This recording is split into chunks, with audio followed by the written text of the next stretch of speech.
This is lesson 4.2. This is posting from a general journal to a general ledger. This is found on page 96 of your book.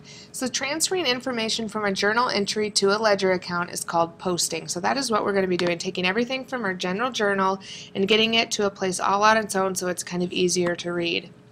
So when we're posting an amount from the debit column of a general journal, okay, this is what happens. Here's our journal. So this is when this account must have been on August 1st, paid cash to owner, owner gave money to the company as an initial investment of $5,000. Okay, so we are going into our account ledger called cash. It's account number 110. We've already opened that account, so we need to write the date that this happened.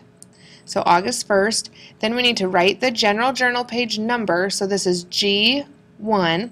So that goes in our post reference. Okay. Then we need to write the debit amount, $5,000, and then the balance is $5,000 on the debit side because this was a debit of $5,000.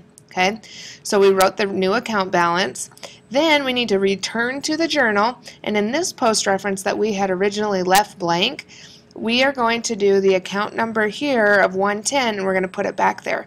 So this way, if we're looking at our ledger and we need to figure out where we were in the journal, we can figure that out. And if we're in our journal and we need to figure out which ledger to go to, we can figure that out. So this is why it's called a post reference. It's a place that we can reference both places. Okay? Posting an amount from the credit column of a general journal. So now this is a Kim Park Capital credit. So again, date goes first. Then we're going to put our post reference of G1. Okay, if this said 14, this would be G14. Okay. Then our amount is a $5,000 credit, so that goes here. And then we need to write the new account balance. That is a $5,000 credit balance. And then we need to return to the journal and write down our account number 310. Posting the debit amount to an account with a debit balance.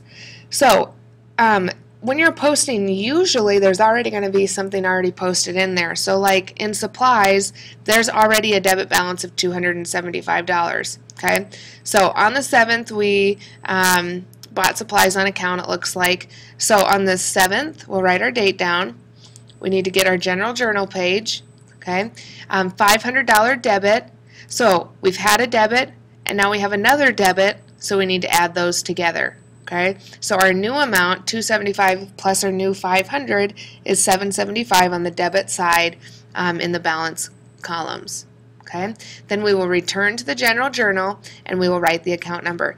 Now this is a place where students maybe lose 30 points on an assignment that has 50 points altogether because they're not remembering to go back and writing this post-reference number, and by the time you get done with an assignment there might be 30 of those. Okay, so make sure that you look back and you've gone in these 5 steps and you have your post-reference. Okay, posting a debit amount to an account that has a credit balance. So same type of thing, our accounts payable, write down our date, write down general journal 1.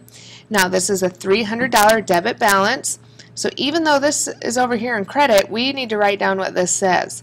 Okay, so we're going to come over here and write a $300 debit balance. Now we had a credit, but we're adding in $300 on the debit side, so we need to subtract these because we need to figure out what is still a credit balance. So 500 minus this 300 now gives us a credit balance of 200. Then don't forget, take your account number, put it back in your post reference. A journal page with postings completed would look like this. You would know that because why? Because you have these post references done. A general journal that has not been posted would not have these yet. Okay. I continued from the page before. These are all in here. That's how you know that your general journal page is complete.